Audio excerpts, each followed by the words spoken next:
54 নম্বর সূরা সূরাতুল কমরের শুরু থেকে 32 নম্বর আয়াত পর্যন্ত তেলাওয়াত করা হয়েছে। সূরার নামকরণ করা হয়েছে আল কমর, চাঁদ বা চন্দ্র। আল্লাহ সুবহানাহু ওয়া তাআলা এই সূরার প্রথম আয়াতে কমর শব্দ উল্লেখ করেছেন। প্রথম আয়াতে আল্লাহ সুবহানাহু ওয়া তাআলা ইরশাদ করছেন, ইকতারাবাতিস সাআহ, কিয়ামত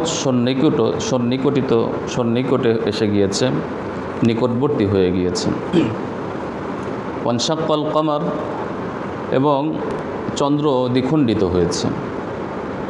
অর্থাৎ কিয়ামত নিকটবর্তী হওয়ার নিদর্শন এবং দলিল উল্লেখ করা হয়েছে যে চাঁদ দ্বিখণ্ডিত হয়েছে। কিয়ামতের অন্যতম একটি নিদর্শন বা আলামত হলো কিয়ামতের পূর্বে চাঁদ দ্বিখণ্ডিত হবে। মক্কার মুশরিকরা রাসূলুল্লাহ সাল্লাল্লাহু আলাইহি ওয়াসাল্লামের কাছে এসে তারা বলল যে আপনি যদি সত্যবাদী হন তাহলে আপনি আমাদেরকে চাঁদ দ্বিখণ্ডিত করে দেখান।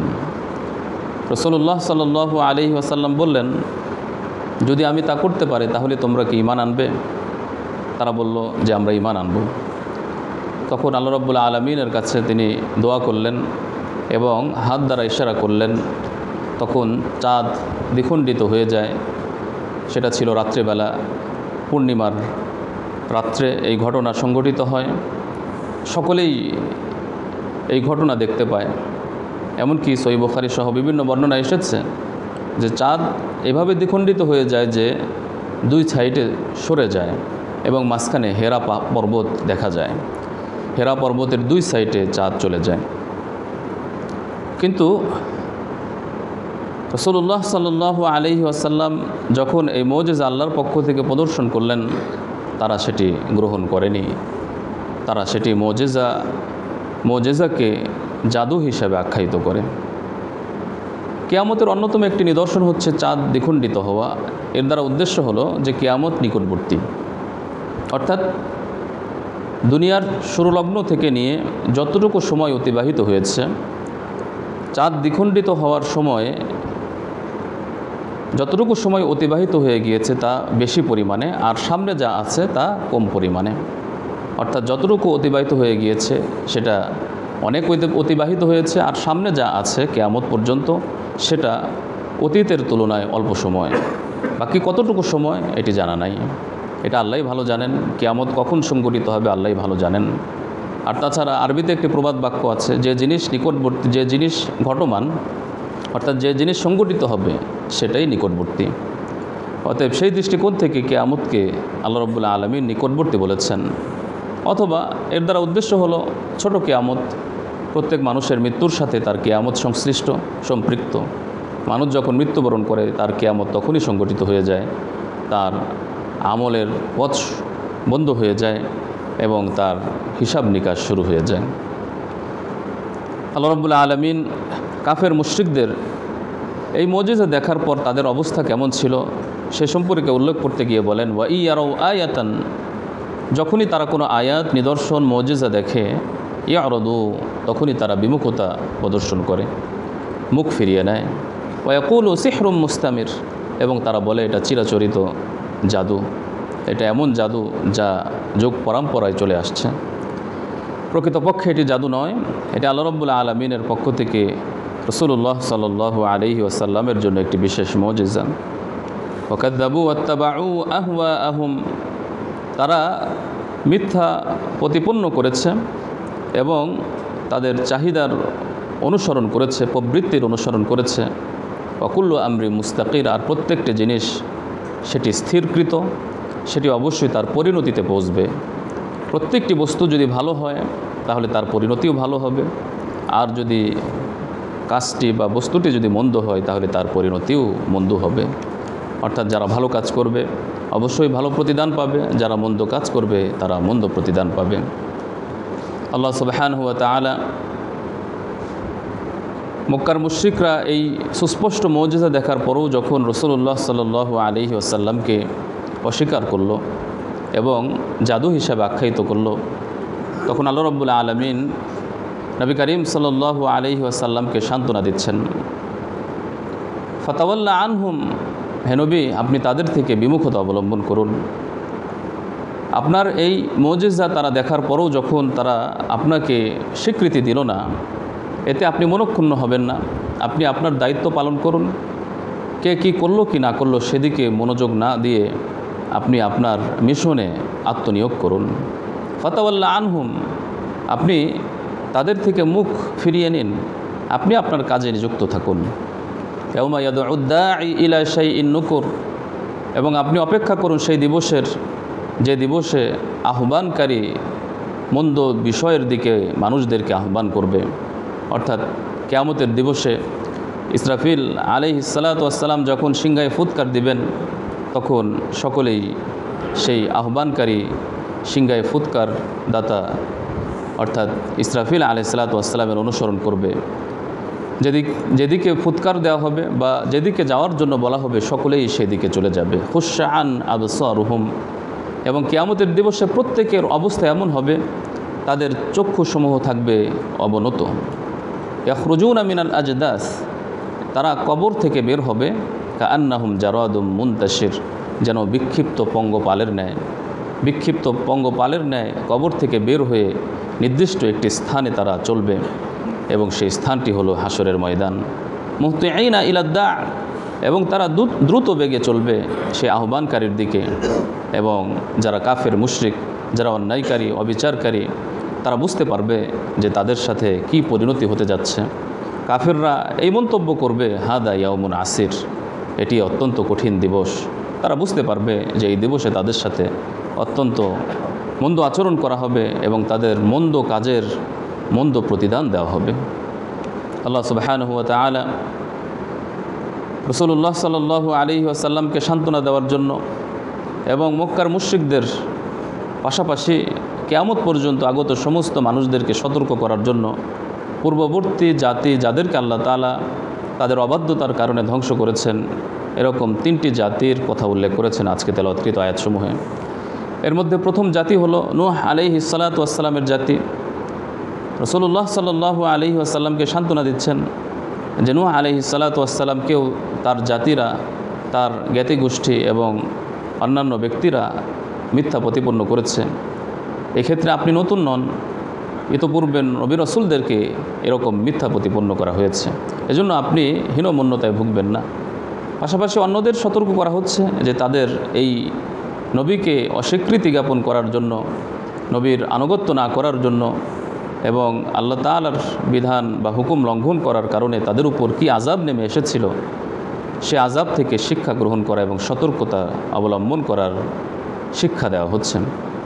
আল্লাহ সুবহানাহু ওয়া তাআলা নূহ আলাইহিস সালাতু ওয়াস সালামের কথা উল্লেখ করতে গিয়ে বলেন যে তারা আমার বান্দা নূহকে পাগল বলেছে। ওয়াকালু মাজনুন, তারা বলেছে যে সে মাজনুন, পাগল। ওয়াজদুজির, এবং তাকে তারা ভয় দেখিয়েছে, হত্যার হুমকি দিয়েছে। ফাদআ রাব্বাহু আন্নী মাগলুব, এক পর্যায়ে তিনি তার রবের কাছে দোয়া করলেন, আন্নী মাগলুব, হে আল্লাহ আমি তো পরাজিত, আমি পরাজিত হয়ে গিয়েছি। ফান্তাসির, আপনি সাহায্য করুন, আপনি শাস্তি দিন, আপনি তাদের থেকে প্রতিশোধ গ্রহণ করুন। এভাবে নূহ আলাইহিস সালাতু ওয়াস সালাম আল্লাহর কাছে দোয়া করলেন, আন্নী মাগলুবুন ফান্তাসির। এরপর আল্লাহ রাব্বুল আলামিন আসমানের দরজা খুলে দিলেন, আসমান থেকে প্রবল বর্ষণ শুরু হয়ে গেল এবং জমিন এর দ্বার উন্মোচন করে দিলেন। জমিন থেকে পানি উচ্ছারিত হতে থাকলো, ঝর্ণা এবং নদী নালা একেবারে উপচে পড়ে গেল। ফালতাকাল মা, পানি দিয়ে ভরে গেল এবং প্রবল বর্ষণ এবং জলোচ্ছ্বাস শুরু হয়ে গেল। এভাবে আল্লাহ রাব্বুল আলামিন তাদেরকে ধ্বংস করলেন। ওয়ালাকাদ তারাকনাহা আয়াহ, আমি অবশ্যই এতে শিক্ষা রেখেছি। ফাহাল মিন মুদ্দাকির, আছে কি কেউ যে শিক্ষা গ্রহণ করবে, উপদেশ গ্রহণ করবে। ফাকাইফা কানা আযাবি ওয়া নুযুর, আমার শাস্তি কেমন হয়েছিল, আমার সেই ভীতি প্রদর্শন এবং সতর্কতার পরিণতি কেমন হয়েছে, এটা তারা এখান থেকে শিক্ষা গ্রহণ করুক। ওয়ালাকাদ ইয়াসসারনাল কুরআনা লিযিকরি ফাহাল মিন মুদ্দাকির, আমি কোরআনকে সহজ করে দিয়েছি উপদেশ গ্রহণ করার জন্য, আছে কি কেউ উপদেশ গ্রহণ করবে, শিক্ষা গ্রহণ করবে। মূলত এই সূরাতে আল্লাহ রাব্বুল আলামিন 4 জায়গায় এই আয়াতটি উল্লেখ করেছেন। আজকে তেলাওয়াতকৃত আয়াতটি 3 জায়গায় গিয়েছে। অর্থাৎ পূর্ববর্তী জাতিকে ধ্বংস করার সাথে সাথে এই কথাও বলেছেন যে আমি কোরআনকে সহজ করে দিয়েছি উপদেশ গ্রহণ করার জন্য, শিক্ষা গ্রহণ করার জন্য। আছে কি কেউ শিক্ষা গ্রহণ করবে?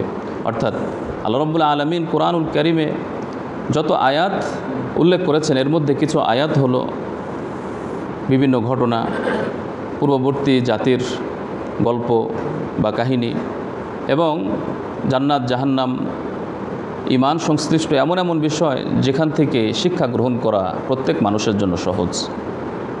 এই বিষয়গুলো আল্লাহ রাব্বুল আলামিন এত বিস্তারিত এবং এত খুলে খুলে বর্ণনা করেছেন যে এর জন্য সূক্ষ্ম জ্ঞান নিয়ে গবেষণা করার প্রয়োজন নাই। এজন্য আল্লাহ রাব্বুল আলামিন বলছেন যে আমি কোরআনকে সহজ করে দিয়েছি শিক্ষা গ্রহণ করার জন্য, উপদেশ নেওয়ার জন্য। সুতরাং উপদেশ গ্রহণ করতে হবে। বাকি কোরআনুল কারীমে কিছু কিছু আয়াত আছে যেগুলি বিধান সম্বলিত, মাসালা এবং সূক্ষ্ম সূক্ষ্ম বিভিন্ন বিষয় রয়েছে, মুজিজাপূর্ণ, অলঙ্কারপূর্ণ এবং সাহিত্যিকতায় পরিপূর্ণ। এর মধ্যে যে সকল সূক্ষ্ম সূক্ষ্ম মাসালা আছে সেগুলি কঠিন, একথা ঠিক, এগুলি সকলেই বুঝবে না, এর জন্য গবেষণা দরকার। কিন্তু আল্লাহ রাব্বুল আলামিন কোরআন সহজ করে দিয়েছেন যে উদ্দেশ্যে বলেছেন, এ দ্বারা উদ্দেশ্য হলো ঈমান গ্রহণ করা, উপদেশ গ্রহণ করা এবং আল্লাহর প্রতি বিশ্বাস স্থাপন করে পরকালের জন্য প্রস্তুতি গ্রহণ করার ক্ষেত্রে এত বিস্তারিত আলোচনা করেছেন যা কোরআন থেকে শিক্ষা গ্রহণ করা অত্যন্ত সহজ। আল্লাহ রাব্বুল আলামিন আদ সম্প্রদায়ের কথা উল্লেখ করেছেন, সেখানে হুদ আলাইহিস সালাতু ওয়াস সালাম আগমন করেছেন। সামুদ সম্প্রদায়ের আলোচনা করেছেন, সালেহ আলাইহিস সালাতু ওয়াস সালাম তাদের কাছে আগমন করেছিলেন। সালেহ আলাইহিস সালাতু ওয়াস সালামকে তারা বলেছিল যে আউলকিয়া যিকরু আলাইহি মিন বাইনিনা, আমাদের মধ্যে থেকে তার উপরেই কি এই নবুয়তের গুরু দায়িত্ব দেওয়া হয়েছে? বাল হুয়া কাজ্জাব, বরং সে মিথ্যাবাদী, বরং সে আশির অর্থাৎ দাম্ভিক, সে অহংকারী। আল্লাহ রাব্বুল আলামিন ইরশাদ করেন সায়ালামুনা গাদাম মানিল কাজ্জাবুল আশির, তারা অচিরেই জানতে পারবে, আগামীকাল অর্থাৎ ভবিষ্যতে তারা জানতে পারবে মানিল কাজ্জাব, কে মিথ্যাবাদী, আল আশির, কে দাম্ভিক, এটা প্রত্যেকেই জানতে পারবে। তিনি অর্থাৎ সালেহ আলাইহিস সালাতু ওয়াস সালাম দাম্ভিক ছিলেন না, তিনি মিথ্যাবাদী ছিলেন না, তিনি আল্লাহর পক্ষ থেকে নবুয়ত লাভ করেছেন এবং সেই নবুয়ত এবং রিসালতের দায়িত্ব তিনি আদায় করেছেন। আল্লাহ রাব্বুল আলামিন তাদেরকে পরীক্ষা নেওয়ার জন্য একটি উষ্ট্রি প্রেরণ করেছিলেন এবং সেই উষ্ট্রিকে হত্যা করতে নিষেধ করা হয়েছিল। সেই উষ্ট্রি এত পানি পান করত, তাদের যে পানি সংগ্রহ করার জন্য কূপ ছিল, সে কূপ থেকে যখন সেই উটনি একদিন পান করত তখন সমস্ত পানি শেষ করে ফেলত। কবিলার বা গোত্রের আর কেউ সেখান থেকে পানি নিতে পারত না। এভাবে তাদের সময় নির্ধারণ করে দেওয়া হয়েছিল, একদিন উটনি পানি পান করবে আর একদিন গোত্রের লোকেরা পানি পান করবে। কিন্তু তারা এটিকে সহ্য করল না এবং তারা এটা নিজেদের জন্য অত্যন্ত কষ্টকর মনে করলো। তারা মনে করলো যে আমরা স্বাভাবিকভাবে ইচ্ছামতো পানি গ্রহণ করতে পারছি না, নিশ্চয়ই এই উট আমাদের জন্য ক্ষতির কারণ, আমাদের জন্য অশুভ, সুতরাং এই উটনিকে হত্যা করতে হবে। ফলে তারা সিদ্ধান্ত গ্রহণ করলো যে তারা সেই উটনিকে হত্যা করবে। ফানাদাউ সাহিবাহুম ফাতাআতা ফাআকর, উটনিকে তারা হত্যা করলো। তখন আল্লাহর পক্ষ থেকে তাদের উপর আযাব নেমে এসেছে। আমার আযাব কেমন ছিল, সেই সতর্কতা কেমন হয়েছিল? ইন্না আরসালনা আলাইহিম সাইহাতা ওয়াহিদা, আমি তাদের উপর একটি বিকট আওয়াজ প্রেরণ করি। ফাকানু কাহাশিমিল মুহতাজির, ফলে খড় প্রস্তুতকারীর কর্তৃত খড়ের ন্যায় তারা হয়ে গিয়েছে, অর্থাৎ তারা একেবারে ধ্বংস হয়ে গিয়েছে, একেবারে তারা ভূপাতিত হয়ে গিয়েছে। আল্লাহ রাব্বুল আলামিন এই ঘটনা উল্লেখ করার পরে ইরশাদ করছেন ওয়ালাকাদ ইয়াসসারনাল কুরআনা লিযিকরি ফাহাল মিন মুদ্দাকির, আমি কোরআনকে সহজ করেছি উপদেশ গ্রহণ করার জন্য, ফাহাল মিন মুদ্দাকির, সুতরাং তোমরা কি উপদেশ গ্রহণ করবে? তো রব্বুল আলামিন এই আয়াতসমূহে 3 জাতির কথা উল্লেখ করে তাদের ধ্বংসের বিবরণ দিয়েছেন এবং আমাদেরকে সতর্কতা গ্রহণ করা এবং উপদেশ গ্রহণ করার নির্দেশনা দিয়েছেন। আল্লাহ রাব্বুল আলামিন আমাদের সকলকে এ থেকে শিক্ষা গ্রহণ করে প্রকৃত মুমিন হওয়ার তৌফিক দান করুন, আমিন। সুবহানাকাল্লাহুম্মা বিহামদিকা আশহাদু আল্লা ইলাহা ইল্লা আনতা আস্তাগফিরুকা।